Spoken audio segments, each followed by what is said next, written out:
Hi, good afternoon, Jaipur. It's great to see you all again. I'm really glad we had a sunny day, Asma. Yes. Not like yesterday where we would all have been bedraggled. But first, congratulations on the book, which I have read already. And it's really, really a great book, and I would highly recommend it. I think all of you should get a copy because the recipes are simple and delicious, and you'll really enjoy cooking with it. But more than that, Asma, this book, even though it's supposed to be about food and it's supposed to be about recipes and cooking, it's really a love letter to your mother, isn't it? Yes, it is a love letter to my mother, who I'm very grateful she's here with my father. Hello. Maybe stand up and wave to us. No, Ammu, just stand up for 1 minute. Just stand up for 1 minute, please. That's my mother, my Ammu, and my father. Welcome to Jaipur. So yes, it is a love letter to my mother, written at a very, very difficult time. And you asked me before we came on stage how long it took me to write this book. I wrote this over 40 nights, mainly at nights, at a time when the border closed down. And I was getting all these messages in the school chat and college chat of friends of mine whose parents were passing away due to lack of oxygen, or COVID was ravaging everywhere. And I realized that, I could never write this book as a memoir. And this book was always in me. Yep. From the moment I was born. I say this in my introduction. I heard the heartbeat of my mother before I saw her face. And I think we all don't understand how significant that is. That the first sound you hear is the heartbeat of your mother. And that is the safest home. The womb of your mother is your home. After that, the rest of your life, you are a pardesi, a safari. All the time you're doing something else. But that security you'll never have again, but you don't have any memories of that. I needed to write that book to celebrate this relationship. No, I can see that. In fact, what comes through is how all your taste buds, what you love, is formed in your childhood. The food that you eat growing up becomes your comfort food. That's what you then want to recreate when you grow up, move away from home. Tell us a little bit about that journey of moving away from Calcutta, being a bride in a different country which seems alien, and then trying to find comfort in your food, in your mother's recipes. It was very hard. I had an arranged marriage, which over here you don't need to explain, is not a forced marriage. I was extremely excited that finally I was getting married. And my husband was an academic, was teaching at the University of Cambridge. I had 3 months before meeting him and getting married. I spent that entire time planning the wedding with my mother, and my jora and my trousseau and my juti and all the jewelry, getting everything fixed, going to Hyderabad, picking the perfect tikka. So I was doing all of that. That I should be thinking about food didn't occur to me because we take it for granted. And then I married a very liberal, very, very broad-minded individual who told me, I don't believe in gender roles, I'll cook for you. Very important, didn't tell me, very, very, very average cook and only knows one thing. And that he didn't plan to eat that with me, that every day he ate in college because that was part of what he did. He was college admissions tutor and graduate tutor, he was eating in college. I ate this chicken curry he made once on a Sunday, I had to eat it the whole week. And very bad rice, and I was thinking, how is he Bengali and makes rice that is so shockingly bad? But it was a very tough, sudden kind of uprooting.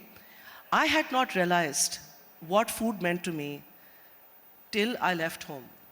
And in that barren, cold land where 30 years ago, now you can Google anything, you can even, WhatsApp your dog in Delhi, it's not a problem. Then I wrote letters, and Ammu never wrote to me, only my father wrote to me. And my mother would write, love you, beta. I knew because of her scrawly Loreto House handwriting, that was my mother. But it was very hard to kind of cope. And I felt bereft. I felt disconnected. I was deeply unhappy. And I figured out that I cannot change the weather. I cannot change the circumstances and the serious person I've married. By the way, I'm still married to him. But that's no credit to me, it's credit to him. That he has tolerated the kind of person I am and I have become. We are still married, 32 years, mashallah. But it was that kind of disconnect, and I then figured out that I had to learn how to cook, otherwise I could not survive. So tell us about the first meal you made in your Cambridge kitchen. I made aloo. Aloo is very forgiving. You can't go wrong with it. I was too scared also. I was scared to touch raw meat because I've only seen it on the table. Haji Saab would come and give me the khana. How am I to know what you do? I went there, I got spooked totally with going to a meat shop. So it was aloo. It was the simple things that I could recreate and feel I would survive. Because in that aromas of, the sabat zira, in the tail, also I learned how to make paratha. I felt that's quite ambitious, learning how to make no, paratha. I was desperate. I was desperate. I learned very fast. But in that aroma from the kitchen, I felt the presence of Ammu next to me. And this is the one thing about food. And I think the other thing is music. That makes you feel like you're in the presence of that person who that song reminds you of, or that aroma. And just the memories of Ammu helped me survive through difficult days because it was not easy adjusting. So did you write to her for recipes or get on the phone to her? Or? No, phone was 3 minutes and very expensive. Yes. Very expensive at that time. I wouldn't ask. I went home. Yeah. I went home and I told Ammu, I'm not going back. So she was saying, "Kyun? Miya acha nahi hai, this, that, the other." And I said, "No, he's nice. He's okay. Cambridge is also nice. But I'm starving." But one credit to my mother, and I'm not saying this because she's here, she understood the gravity of what I was saying. I wasn't being this frivolous bhuka who came back and said, "Khana pasand nahi hai, I'm not going back." It was really that I felt completely disconnected and alienated. I also couldn't call anybody. I Yeah. was too embarrassed to give them what my husband cooks. And what would I feed them? Marks and Spencer's food. Yeah. I didn't know how to cook. Yeah. So I really needed to know how to cook. So I how could long make did friends. that journey take, Asma, from cooking an aloo jeera to kind of getting confident enough to call people home and cook for them? Very fast. Actually, Yeah. I think everybody who loves to eat can cook. Because those of you who are appreciative of the nuances and layering of masala, once you start cooking, you can. And I was making shami kebab and biryani and everything within a month. Wow. Now that's quite something. I still can't make a good biryani after all these years. There's a recipe here which Yes, I everybody know. has made and it works. In fact, some of the recipes are really, really interesting, so I highly recommend that you look them up. But tell me, when your mom visited you, it must have been a challenge to cook for her. What did you make? I did cook for her. You She did? came and She cooked for came. me. Oh, no. This is the one of the greatest blessings. I am 54. I go back home to my parents' home and I am a child. This is the only place, I can see a lot of people nodding. There is nowhere else. Your parents' home is your shelter, is Jannat. It is the place you can actually put all your burdens down. There is no other home. There's no other space. In the angan of my parents' house, I feel invincible. In the book, I think the overarching theme really is how cooking is love. You express your love for your children, for your husband, for your family by cooking for them. Husbandless, huh? But in many Indian households, cooking is also a form of tyranny. You have these, I remember growing up, and my grandfather would be at the dining table, and the women would be in the kitchen making hot fulkas for him, and one person would be running up and down feeding him. So there is a certain patriarchal expectation that the women have to feed the men. How do we reconcile these two views of cooking? Because a lot of women are put off cooking. They say, "Oh, I don't want to be kind of a prisoner in the kitchen. I want to do other things." And in that, they kind of lose the joy of cooking in a sense. So how do we reconcile these two positions? This is a very, very, very good question. And this is the dichotomy of women who cook. Because it is seen as domestic servitude. You are tied to the kitchen sink and you are cooking.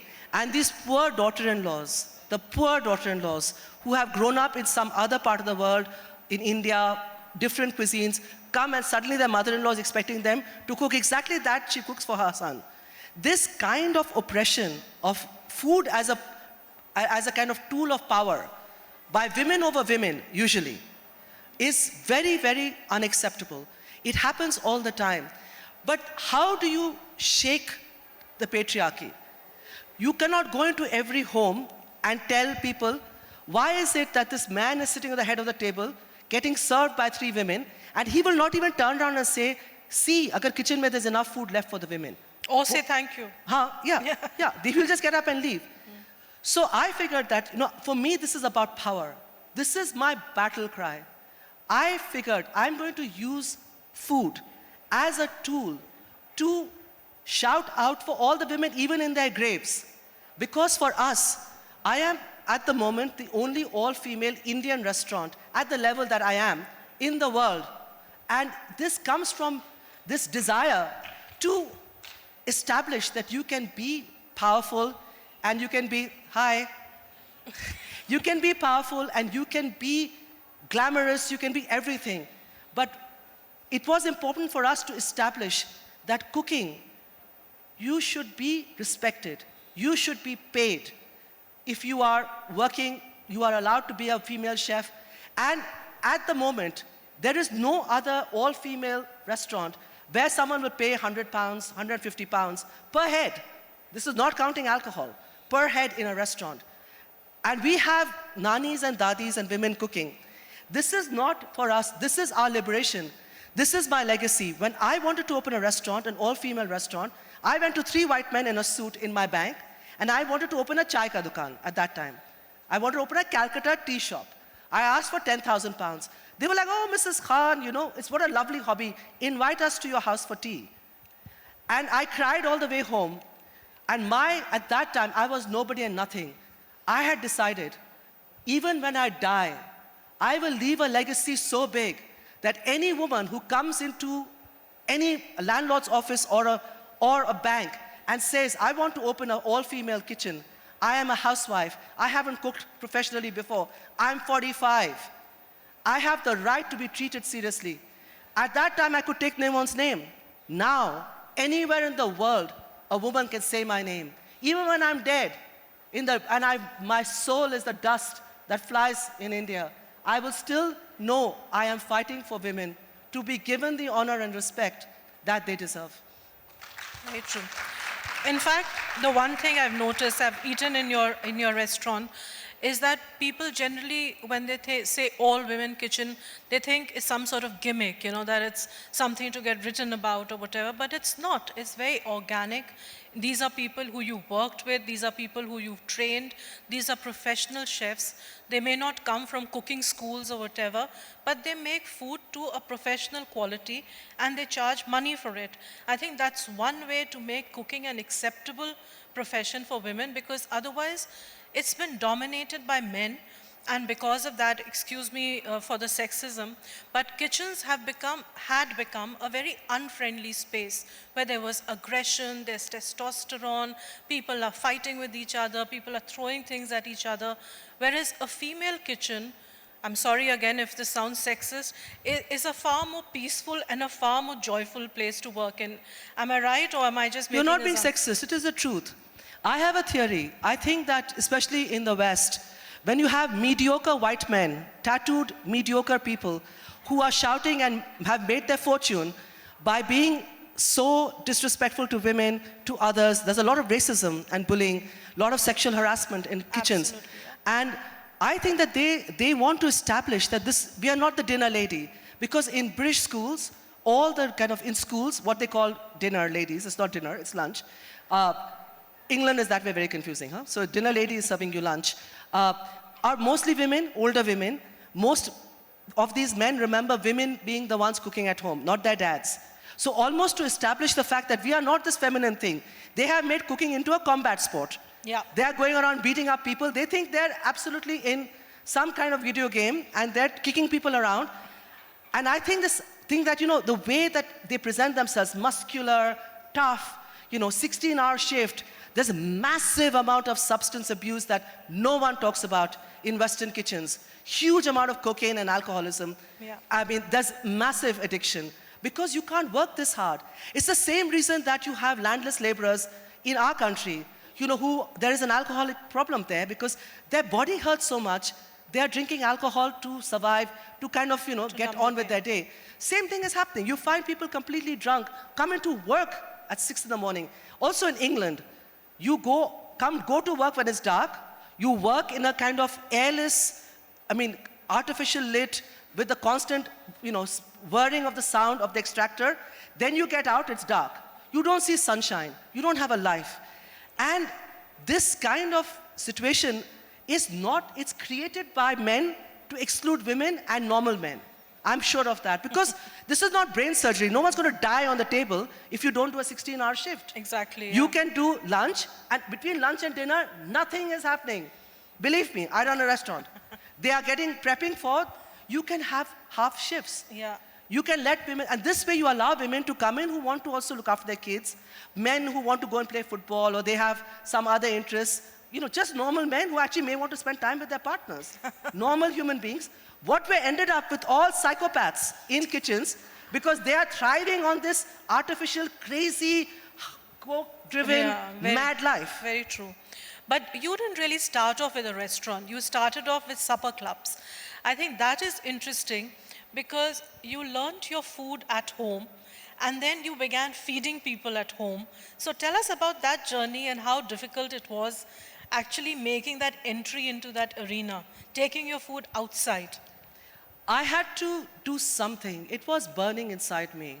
I didn't want to, after I finished my PhD in law, I didn't want to practice. I didn't want to go to a court and fight a case because no one wins, especially when you have to pay the lawyers the bill. Everyone comes out losing. I just didn't want to do all of that. I wanted to feed people, not because of desire that I wanted to cook. I know what food did. Food took me home. Food gave me peace. It made me feel valued. When I cooked, I wanted others to feel that same way. So driven by that thing, and I knew that, you cannot be what you cannot see. There was all these white people who were running restaurants, and on food media, food television, there were all these goras coming around India saying, oh, this is so exotic, this is so cool. You didn't have, after Bahadur Jafri, you didn't have anyone on television in England talking about Indian food. So where would I fit in? I started what I knew best. I started with a dawat in my house. Using my own dining table, my own bartans, I started at home because I never imagined, I didn't think I had a space on the stage for ghar ka khana, for women cooking, and that actually anyone would pay me money for my kind of food. It was, so this was the only option. I had no choice. I wanted to cook. I started from my house. Because I had already realized that people will just laugh at me. The humiliation. See, everyone has seen me after my victory, after Chef's Table. You all got to know about me. None of you all knew me when I was defeated, when I was laughed at, when I was ridiculed, and I failed to get anyone to take me seriously.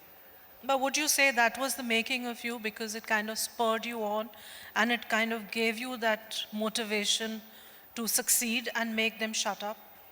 Yeah, I was driven by a much deeper thing. My sister, when I was very young, and a lot of people would pick on me saying I was very dark and fat. My sister still looks 10 years younger than me. She's older than me. She looks like a model, and she used to tell me, Asma, tum Jhansi ki Rani ho. You are the warrior princess. I was 4 years old. The most beautiful girl in our entire family was telling me I was the warrior princess.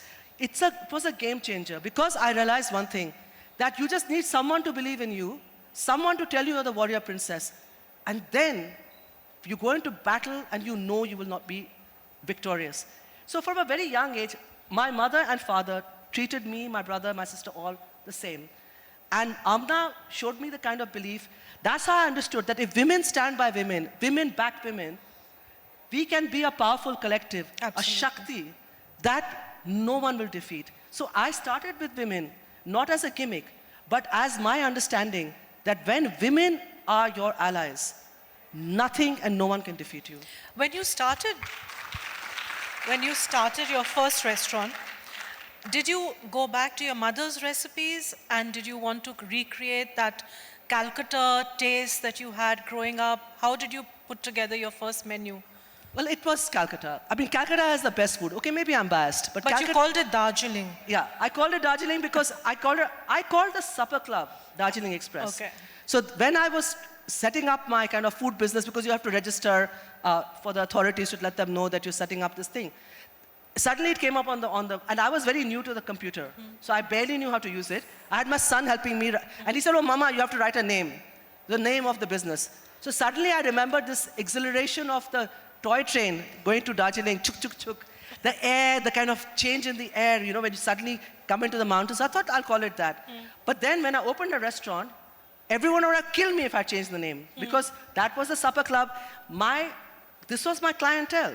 Those who had eaten at my house. They were coming I to the wanted them to restaurant. recognize, bhai, it's the same thing. This Yeah. is a restaurant, but it's the same food. Yeah. This is how I would never have named a restaurant Darjeeling. English people would all think this is a tea shop. Tea shop, Yeah, because absolutely, that's the only yeah. Darjeeling they know. Yeah. No, I remember going there, and in fact, you didn't even know we were coming when Veer and I went to your restaurant for lunch. And after having had so many meals in London, which can be quite bland and uninteresting, I suddenly had puchkas, and I had fulkis, and I had puris, and I was like in hog heaven. So I can imagine the kind of emotional response your food would evoke in Indians. But what I find interesting is you have so many people who are like locals, Americans, English people, who come to your restaurant and love the food. There's no barrier. There's no such thing as this is alien to me and, oh, this is too spicy. How did you achieve that? I have not tried to tweak anything. Yeah. So, people will come and the food is exactly like Calcutta. One thing about Bengalis is that they're very aggressive when it comes to food. Not generally, but they have very strong opinions. A lot of Bengalis here laughing, yes. I can see. So the thing is that they're like, na chhod bandas. They will not leave you. So you wouldn't dare say you're from Calcutta or that this food is from Calcutta. You write Calcutta chicken chop. If it doesn't taste like chicken chop, they are in your kitchen, okay? So they're not just... So I couldn't risk it. So I didn't change anything. This is basically the food. The difference in Bengal, West Bengal, there are two kinds of cuisines. The Bengali cuisine, then there's the Muslim Mughlai cuisine. Because of my family heritage, most of the food I make is not Bengali food, but it is the Mughlai food. Yeah. But I also do prawn malai curry, and we do have... But you also have a strong Bangladeshi connection yes. because you're married to a Bangladeshi. Yes, I'm married to a Bangladeshi. My mother's family has, moved to Dhaka later, in 71, after 71. And there is a lot of kind of Bangladeshi food also in my... And I think that, this is the great thing, that a place like London is the umbrella under which something like Darjeeling Express has thrived. I'm not so sure how it would have done in other places. Yeah. But we were free. London is that kind of city where you can be anything and everybody. And people are accepting. And people are accepting. And look at our mayor. His father was a bus driver. Yeah. Came from a non-political background. So the thing is that there are enough stories. We have a prime minister. Yes. I mean, let's not talk about his background. But anyway, the whole point is that there is an acceptance. That doesn't mean there isn't racism. Racism is deep. Class struggles are real. Yeah. What are you wearing the Eton tie? Did you do PPE at Oxford? Yeah. All of this matters a lot. British people still... But that brings me back that you didn't just cook. You also went and studied in Cambridge, which you never really talk about. Well, yes, I studied law, and then I Yeah. transferred to King's because... That can't have been easy.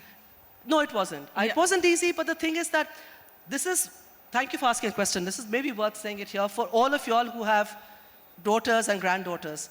Don't categorize them and put them into boxes. Because I was not pretty, and I was a bit fat, and I was dark-skinned, the presumption was that I must be smart. And my sister did my entire maths homework.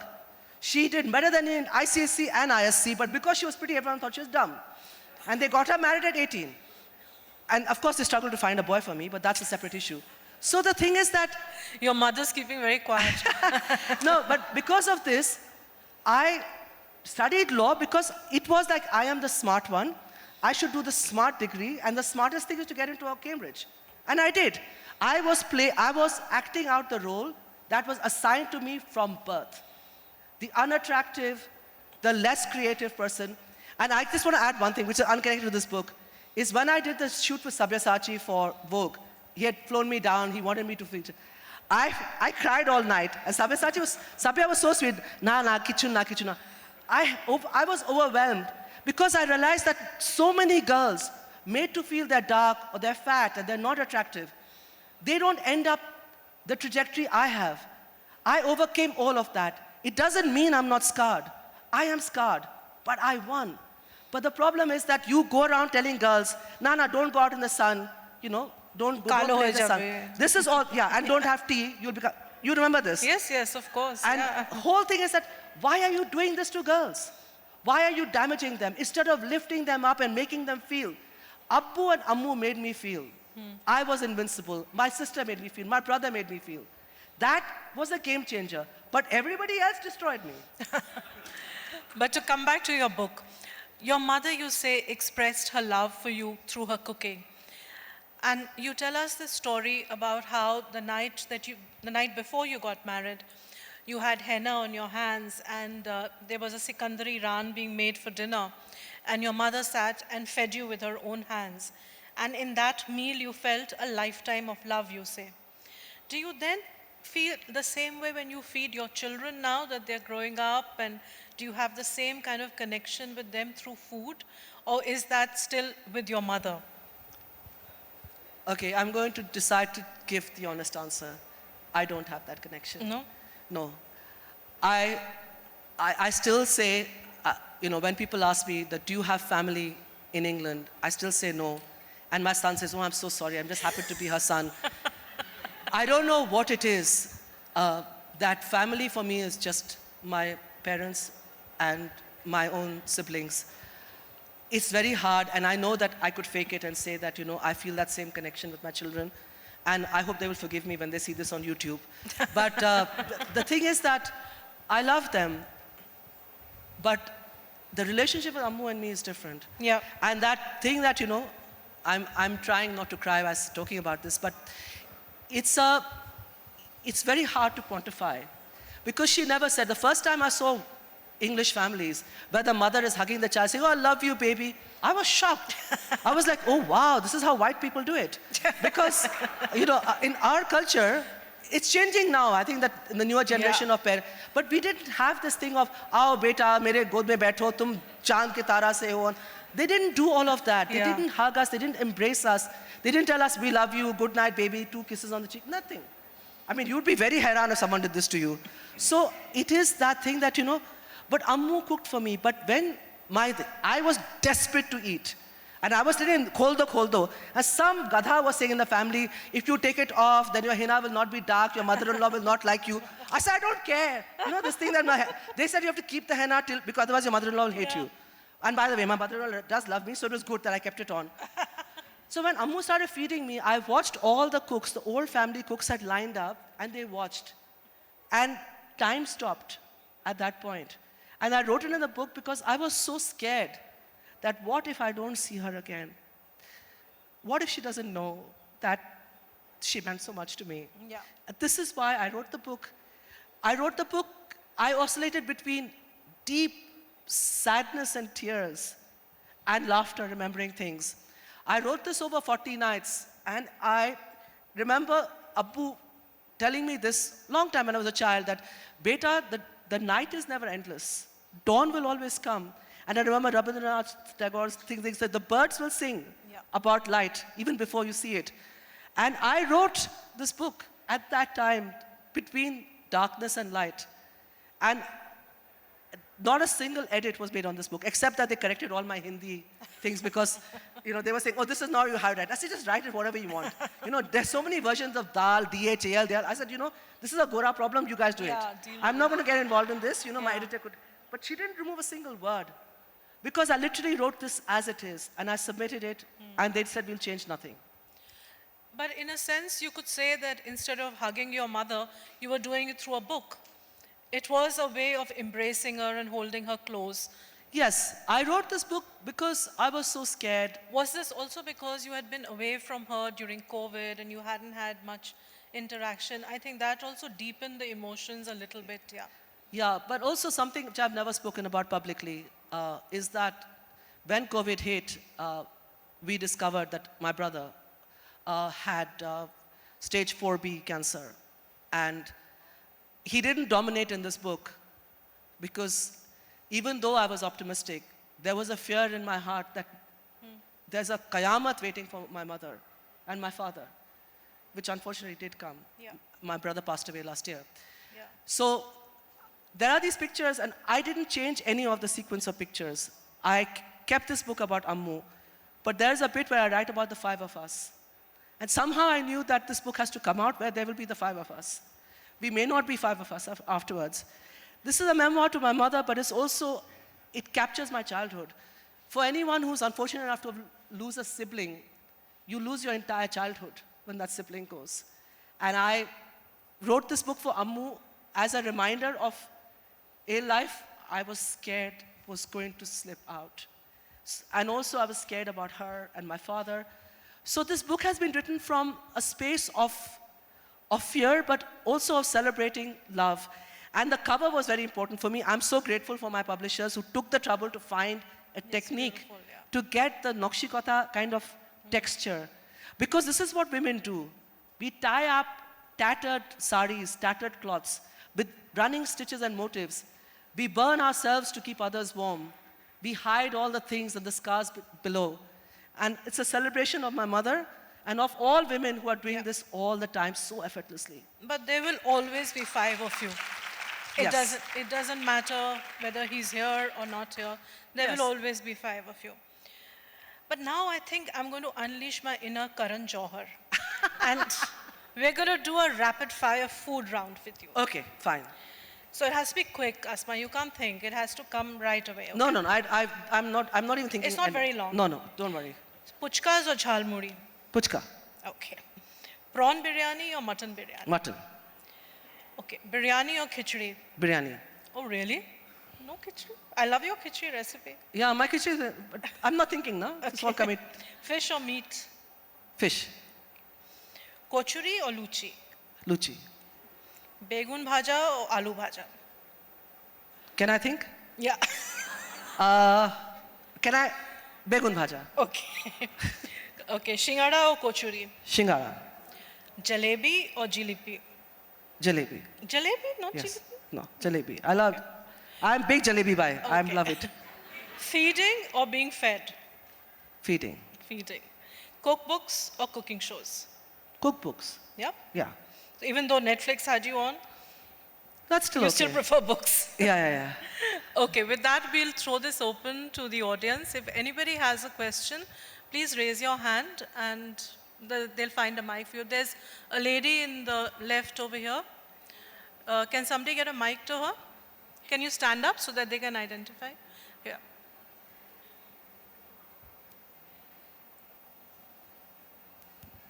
Hello, ma'am. It's not a question, more like a thankful gesture.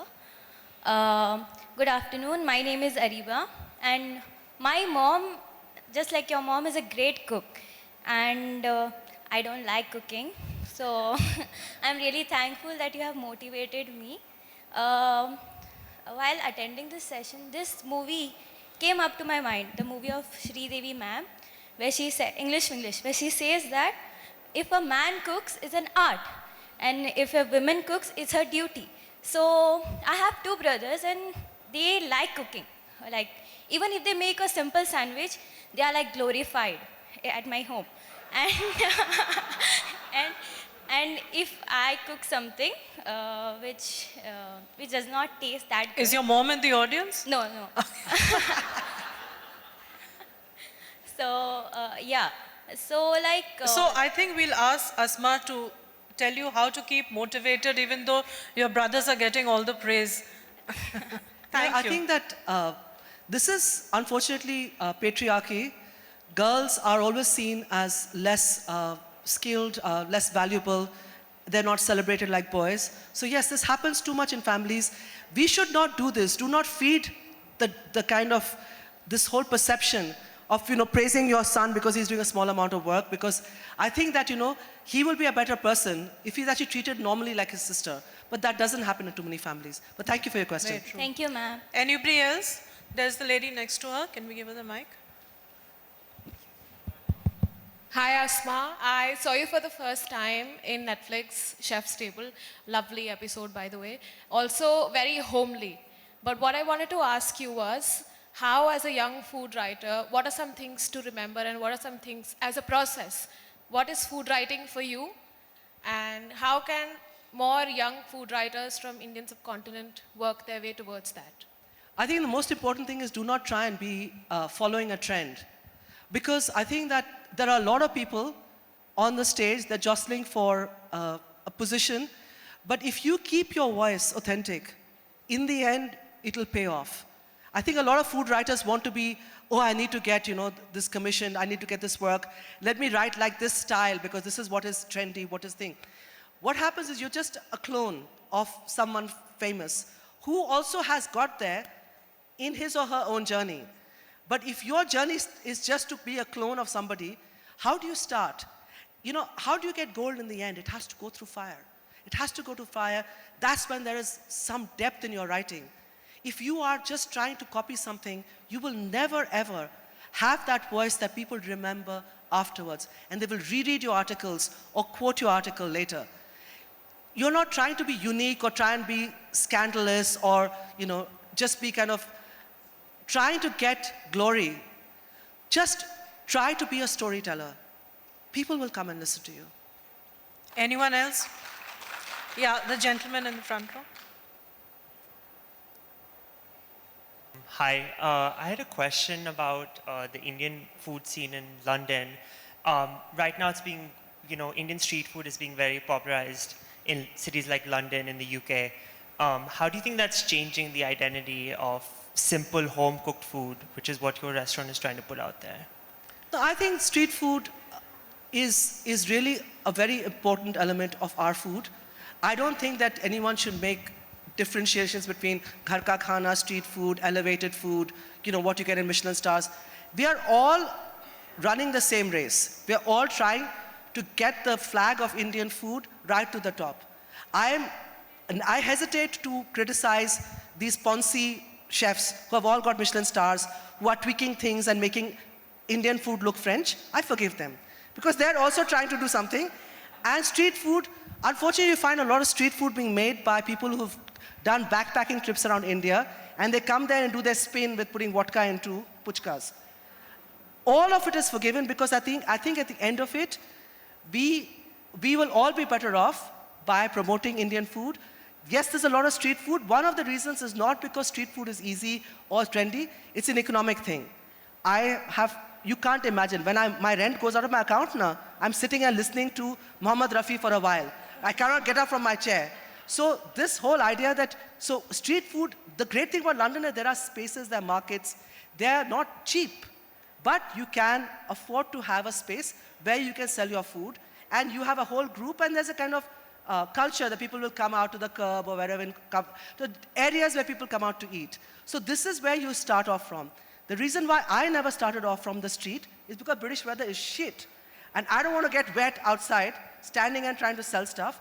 I don't know how to drive. There are all the other practical things. I started from my home. But street food sold on the street allows you to start in a very inexpensive way and test the waters.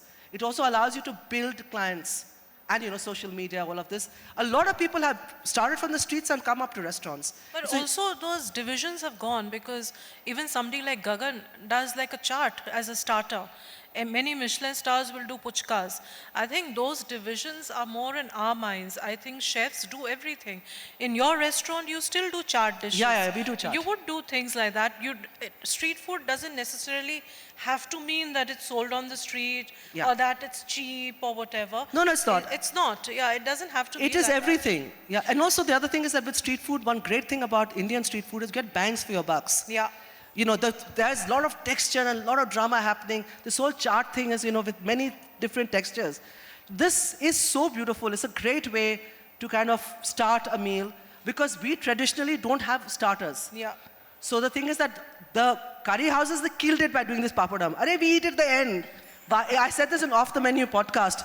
It blew everyone's mind that papad comes at the end of the meal. Yeah. In Bengal, it doesn't come at the beginning. But we don't have, but chaat has allowed, so this is why a lot of restaurants now, so all these things, Seema's absolutely right, it's a very good point she's made. Those things are all blurred now. Yeah. Anybody else? The gentleman there, can you give him a... And then we'll go to the lady in the green salwar after him. Yeah, just give him the microphone. This one, yeah, in front. Just wait a second, let him finish up. Yeah. Yeah, please go ahead. Hi, thank you. My name is Ravi, and in addition to my day job, I cook a lot for my daughter Saloni here. And one thing that struck me very much is how we Asian parents don't say I love you and hug our children. So I show my love for her through food. But that was just an aside. The question I have is, every time I cook and I put something on Instagram, this authenticity police like starts chasing me. Like I make aloo gobi and all my extended Punjabi family tells me ki ye to Punjabi aloo gobi nahi hai.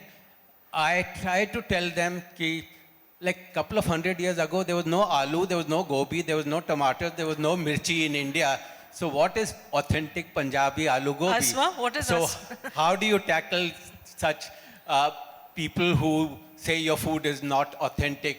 Like the Calcutta Bengalis will not like your aloo posto because you have twisted it. Yeah, How thank do you you. handle that? No, this is a great question. The policing of food is completely normal. Everyone, and you know, when I started first, people told me, why is your dal yellow? It should be black because they all ate dal makhani. This is a production style, you know, like literally a car production.